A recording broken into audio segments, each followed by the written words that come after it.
Ya, teman-teman sekalian, kita masuk ke bagian keempat terkait dengan pengenalan aplikasi KineMaster gitu ya. Nah, yang pertama adalah kita akan melihat bagian muka KineMaster. Nah, di situ bisa kita lihat untuk yang paling kanan itu ada kumpulan project yang sudah saya buat.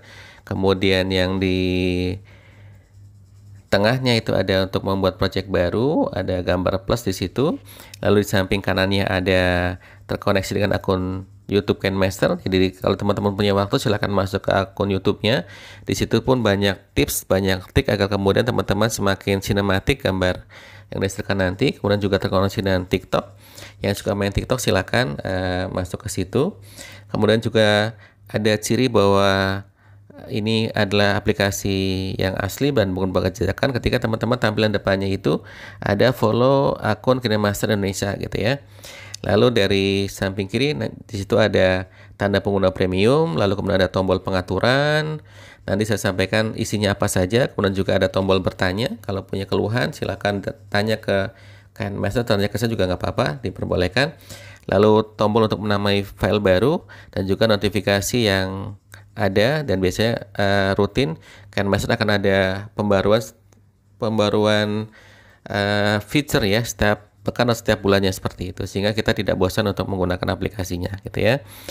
Nah, teman-teman sekalian, berikutnya kita akan coba jelaskan terkait dengan isi tombol pengaturan. Di pengaturan itu teman-teman akan ada tentang akunku, tentang KineMaster, informasi kemampuan perangkat, dan sebagainya, sampai kemudian di bagian akhir ada pengaturan canggih dan eksperimental gitu ya.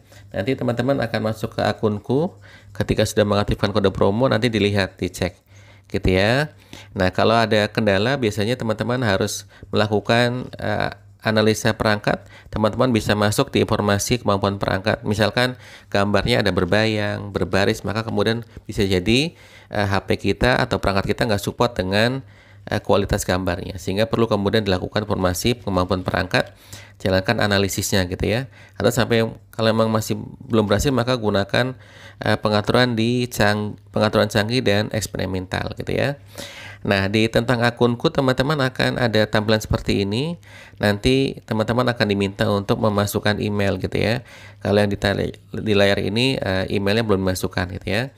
Nah, nanti di sini akan terdeteksi kalau teman-teman adalah pengguna akun promosional gitu ya selama 30 hari ke depan gitu ya. Oke, kemudian cara memulai project. Teman-teman tekan tombol yang di tengah yang tanda plus tadi. Oke. Kemudian akan ada pilihannya 3. Ada rasionya 16:9, kemudian 9:16, ada 1:1. 16:9 itu tampilan untuk YouTube pada umumnya gitu ya. Kemudian kalau 9:11 itu untuk tampilan di story, baik IG story atau kemudian WA story dan Facebook story. Lalu kalau 1:1 untuk tampilan di IG. Nah, untuk lebih gampangnya kemudian saya kadang cuma memilih satu rasio, yaitu 16:9. Karena kalau kita pilih yang tengah, kalau kita posting di Instagram maka akan terpotong bagian atas dan bawahnya. Atau ketika kemudian kita pakai 1:1 ketika kita masukkan ke YouTube, maka kemudian sama atas dan bawah itu akan tidak masuk ke layar gitu ya. Sehingga kemudian gampangnya teman-teman kalau mau mulai project, pilih rasio 16:9 tadi. Oke. Kemudian lembar kerja KineMaster cuma seperti ini teman-teman sekalian. Ada yang paling atas yaitu layar utama. Kemudian ada untuk memasukkan musik, ada untuk memasukkan suara, gambarnya mic, kemudian ada memasukkan lapisan gitu ya. Lalu ada simbol toko aset KineMaster, lalu juga ada tombol play untuk melihat hasil editing yang sudah kita lakukan, lalu juga ada durasi videonya berapa lama gitu ya.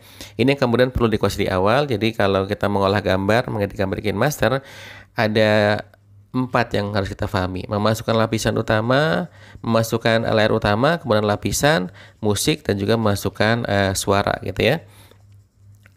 Lalu kalau kita mulai dengan memasukkan layar utama, kita bisa mengunggah video atau gambar yang ada di HP kita gitu ya, dari banyak folder. Biasanya akan langsung terkoneksi gitu ya, dari WhatsApp media, kemudian dari beberapa aplikasi pengolahan gambar seperti Pixellab, Canva dan sebagainya, itu sudah akan terkoneksi langsung dengan KineMaster, sehingga teman-teman tinggal memilih dari mana media yang teman-teman gunakan untuk melakukan editing video gitu ya, atau dari kamera juga langsung terkoneksi biasanya. gitu ya. Kemudian setelah memasukkan gambar atau video, teman-teman gambar yang dimasukkan itu bisa diperlakukan banyak hal. Yang pertama dia bisa digunting, kemudian diatur zoomnya, diatur volumenya, kemudian diberikan klip grafis, diberikan kontrol kecepatan, dipercepat, diperlambat, kemudian dibalik. Kadang teman-teman yang menggunakan kamera depan kan biasa terjadi perubahan, yang kiri jadi kanan, yang kanan jadi kiri, maka gunakan fitur membalik sih, kemudian yang kanan tetap kanan, yang kiri juga tetap kiri gitu ya.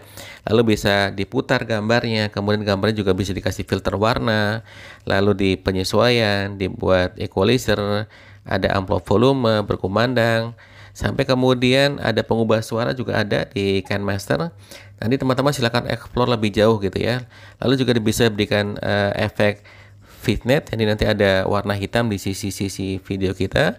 Kemudian juga bisa diekstrak audionya. Jadi kalau teman-teman punya video tapi kemudian cuma pengen diambil audionya saja, maka lakukan ekstrak audio. Nanti dipisahkan antara audio dan videonya seperti itu. Nah, prinsip dasarnya ketika teman-teman memasukkan gambar, mau di apapun gambarnya, maka yang pertama adalah klik gambarnya yang sudah dimasukkan hingga muncul warna kuning seperti di atas. Kemudian pilih perlakuannya. Perlakuannya mau digunting, di zoom, silakan diklik, kemudian tuntaskan perlakuan tersebut. Lalu kalau sudah, akhiri dengan mengklik tanda centang atau checklist di sisi di pojok kanan atas gitu ya. Itu untuk gambar. Dan untuk pemotongan, silakan geser kursornya dulu yang warna merah, kemudian klik gambarnya, lalu pilih tanda gunting. Nah, bisa gunting ke kiri atau gunting ke kanan, atau kemudian gunting jadi dua bagian di tengah-tengah, atau kemudian teman-teman bisa gunting sambil menyisipkan gambar beku di tengahnya juga bisa. Nanti kita akan praktekkan sama-sama supaya ini lebih kebayang gitu ya. Cuma ini sebagai awalan saja. Lalu untuk cara penambahan layar utama, teman-teman nanti geser kursornya. Kalau mau penambahannya di awal, maka kursornya paling ujung sebelah kiri. Lalu klik tombol yang di atas, masukkan medianya, baik berupa video ataupun gambar gitu ya. Begitupun kalau kemudian mau penambahan di akhir, maka geser dulu kursornya di akhir, baru klik layar utama, kemudian tambahkan, pilih gambar atau media yang mau dimasukkan gitu ya. Nanti saya akan contohkan kalau ini masih bingung gitu ya. Kemudian jangan lupa diakhiri dengan tanda checklist. Jadi apapun yang teman-teman lakukan, klik gambarnya sampai warna kuning, kemudian pilih perlakuannya, kemudian klik tanda checklist di pojok kanan atas. Nah, teman-teman ketika gambar kedua dimasukkan, maka teman-teman bisa menambahkan transisi, gitu ya. Jadi klik tanda tambah di antara dua video tadi. Nah, kalau saya kemudian karena sudah cukup lama, maka saya punya banyak transisi gitu ya, dari mulai demo pesan, refleksi zoom, tetesan air, menghapus file dan sebagainya. Nah, teman-teman silakan nanti ketika sudah aktif kode promonya, silakan download transisi yang teman-teman kemudian merasa penting untuk menunjang hasil video yang sinematik tadi gitu ya. Itu transisi, silakan dipilih. Kemudian juga prinsip dasarnya sama. Klik tanda plus di antara dua gambar atau dua video, kemudian pilih transisinya, lalu atur perbedaan transisinya. Kita yang paling rendah itu ada 0,5 detik, yang paling tinggi ada sekitar 2,5 sampai 3 gitu, bergantung durasi video yang teman-teman masukkan gitu ya. Jadi kalau footage-nya pendek, sebaiknya pilih perpindahannya 0,5 detik, lebih cepat gitu ya. Tapi kalau videonya panjang, maka bisa dengan 2 detik ke atas, sehingga transisinya jadi lebih lambat teman-teman sekalian. Lalu terakhir tetap pilih checklist di atau tanda centang di pojok kanan atas gitu ya. Itu prinsip dasar. Kemudian kalau lapisan, teman-teman di lapisan di KineMaster itu ada banyak. Yang pertama ada media. Jadi layar utama bisa kita lapis dengan media lagi agar gambarnya lebih bagus gitu ya. Lalu juga ada efek itu juga macam-macam. Lalu juga ada hamparan. Ini berisi banyak stiker, bingkai, dan lain sebagainya. Lalu juga kita bisa mengisi teks dengan menekan tombol lapisan, lalu juga ada tulisan tangan gitu ya. Nah, cara pengaplikasiannya sama. Geser kursor dulu yang warna merah, di mana teman-teman mau menempatkan media baru, efek baru, atau kemudian hamparan baru, teks baru, maka mulai dengan menggeser kursornya dulu. Kemudian tempatkan titik yang ingin diberikan lapisan tadi. Lalu pilih lapis yang dikehendaki. Misalkan mau memberikan tulisan, maka klik tanda tulisan. Kemudian tuntaskan lapis yang dipilih tadi. Kalau tulisan teman-teman harus menulis dulu, kemudian merubah warnanya, memperbesarnya, memberikan animasi masuk dan keluar. Baru kemudian setelah selesai, pilih tanda checklist atau centang di pojok kanan atas gitu ya. Ini prinsipnya hampir sama semua gitu ya. Pilih dulu, kemudian lakukan. Kalau sudah selesai, pilih checklist yang ada di pojok kanan atas gitu ya. Lalu untuk efek, kalau teman-teman klik gambar kemudian pilih lapisan efek, itu juga sangat banyak dan hampir setiap bulan mungkin akan ada efek-efek baru yang kemudian dikeluarkan oleh KineMaster gitu ya. Ini efek saya sudah cukup banyak karena memang sudah lama memakai KineMaster. Ada shape mask yang baru, kemudian ada parallel mask, ada linear mask, ada mata ikan, ada blur, ada macam-macam. Teman-teman nanti kalau sudah aktif kode promonya silahkan kemudian di explore gitu ya. Mana yang kemudian efek yang dibutuhkan untuk nanti menunjang pengolahan video editingnya gitu ya. Kemudian cara penggunaan efek sama. Teman-teman pilih gambar yang ingin diberikan efek, kemudian sesuaikan, lalu pilih efeknya, kemudian sesuaikan ukuran efeknya, karena efeknya bisa diperbesar atau diperkecil, kemudian pilih tanda checklist untuk menyetujui perlakuan efek tadi gitu ya. Oke, kemudian memasukkan teks, sama teman-teman, teks yang teman-teman masukkan itu bisa dilakukan banyak treatment gitu ya. Yang pertama bisa dirubah ukurannya, geser ujungnya sehingga bisa besar dan kecil, kemudian juga bisa diganti fontnya, bisa dipanjangkan atau diperpendek durasinya, diubah warnanya, diberikan animasi masuk, keseluruhan dan keluar, diatur tingkat kecerahannya, kemudian juga diputar, dipakaikan menu menyampur, diatur rataan kiri atau kanan, diberikan ikhtisar agar lebih jelas dibaca oleh yang menonton video, atau diberikan bayangan, dibuat bersinar, diberi warna latar. Nah, itu hal yang kemudian bisa dilakukan pada lapisan berupa teks gitu ya. Nah, teman-teman sekalian, caranya sama gitu ya. Tinggal geser kursornya dulu untuk menentukan kita mau menambahkan tulisan di titik mana, kemudian pilih lapisan, pilih teks, kemudian atur teksnya. Gitu ya, mulai dari tadi fontnya, warnanya, besarannya, kemudian animasi masuknya, animasi keseluruhannya, kemudian animasi keluar, opasitas atau kejelasannya, kemudian perlu diputar atau tidak gitu ya, perlu ada rataan teks atau tidak, itu silakan kemudian dilengkapi. Baru kemudian kalau sudah selesai, tetap prinsipnya di akhir harus diklik tanda centang di pojok kanan atas gitu ya. Lalu kalau memasukkan lagu, teman-teman sama, atur kursornya dulu, kemudian teman-teman pilih lagu, kemudian klik tanda tambah di samping lagu tersebut. Lalu atur volumenya, kemudian juga pilih tanda checklist di pojok kanan atas gitu ya. Atau mengatur volume juga bisa ketika kemudian lagunya sudah dimasukkan. Biasanya masukkan lagunya dulu, baru kemudian nanti kalau sudah jadi kita bisa atur volumenya agar kemudian volumenya tidak tabrakan dengan suara kita atau suara yang kita kehendaki lainnya gitu ya. Kemudian memasukkan suara, teman-teman bisa mengklik tanda mic, kemudian akan muncul gambar seperti ini, lalu tekan tanda mulai gitu ya. Nah, yang perlu diperhatikan teman-teman sekalian, jangan takut salah karena suara yang sudah direkam bisa dihapus. Nah, saran saya siapkan skripnya terlebih dahulu sehingga kemudian teman-teman tidak terlalu banyak melakukan perubahan gitu ya. Jadi kalau sudah direncanakan, sudah ada persiapan, maka prosesnya akan lebih smooth gitu ya, akan lebih cepat selesai gitu ya. Nah, sama, apapun yang dilakukan jangan takut salah karena di KineMaster juga ada tombol undo untuk kemudian membatalkan apa yang sudah kita lakukan gitu ya. Untuk memasukkan gambar tambahan, kalau memang footage-nya kurang, teman-teman bisa klik tanda merah di tengah. Nah, yang dimasukkan bisa berupa video atau bisa berupa gambar gitu ya. Pilih icon bulatan merah di tengah, kemudian pilih tambahan media yang diinginkan, mau gambar atau video, kemudian oke, maka otomatis gambar dan video tersebut akan muncul di lembar kerja KineMaster kita gitu ya. Kemudian ada tombol di kiri kanan KineMaster, itu yang paling titik 3 itu adalah tombol duplikat atau duplikasi sebagai lapisan. Jadi tulisan, efek, semuanya itu bisa diduplikat. Jadi teman-teman jangan sampai kemudian membuatnya dari awal. Kalau mau membuat tulisannya banyak dipakai, maka buat satu tulisan, lengkapi dengan fontnya seperti apa, warnanya apa, animasi masuknya apa. Kalau sudah komplit, baru kemudian tinggal duplikat, nanti ke depan tinggal dirubah teksnya saja gitu ya. Jadi nggak repot gitu ya. Semuanya bisa diduplikat gitu ya. Teks, gambar, efek, hamparan lagu, suara dan sebagainya gitu ya. Oke, kemudian teman-teman sekalian ada gambar yang saya lingkari itu untuk melihat berapa lapisan. Karena masing-masing HP itu beda lapisannya, maka teman-teman bisa kemudian mengecek tombol itu untuk melihat sudah berapa lapisan sudah kita buat. Karena kadang beberapa HP yang masih lama itu kadang terbatas dari sisi lapisannya gitu ya.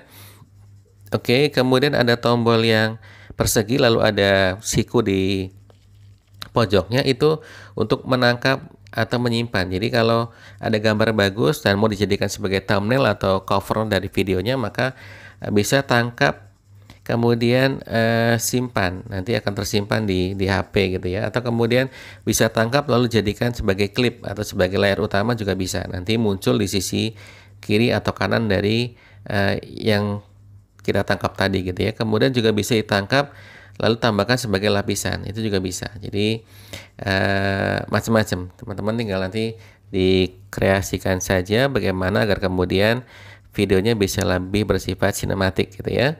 Kemudian saran saya kalau kemudian ingin videonya jadi sinematik, maka lakukan pengaturan proyek. Teman-teman pilih audio, kemudian on-kan penguatan audio dan pelemahan audio, lalu juga pilih video, lakukan yang sama, pilih penguatan video dan pelemahan audio di on-kan gitu ya. Nanti gambar atau video kita awalnya nggak langsung gambar tapi ada hitam dulu, kemudian tiba-tiba gambarnya muncul dengan perlahan. Ini lebih sinematik kalau kita mau pakai pengaturan proyek tadi. Nah, kalau sudah selesai baru kemudian teman-teman memberikan lapisan yang tadi saya sampaikan banyak dan fungsinya pun banyak, bisa dipotong, bisa kemudian diacur-acurin dan sebagainya. Nah, yang pertama kemudian teman-teman bisa mengatur lapisan itu mau full atau mau setengah atau setengah di kiri setengah kanan, itu sudah disiapkan oleh KineMaster gitu ya.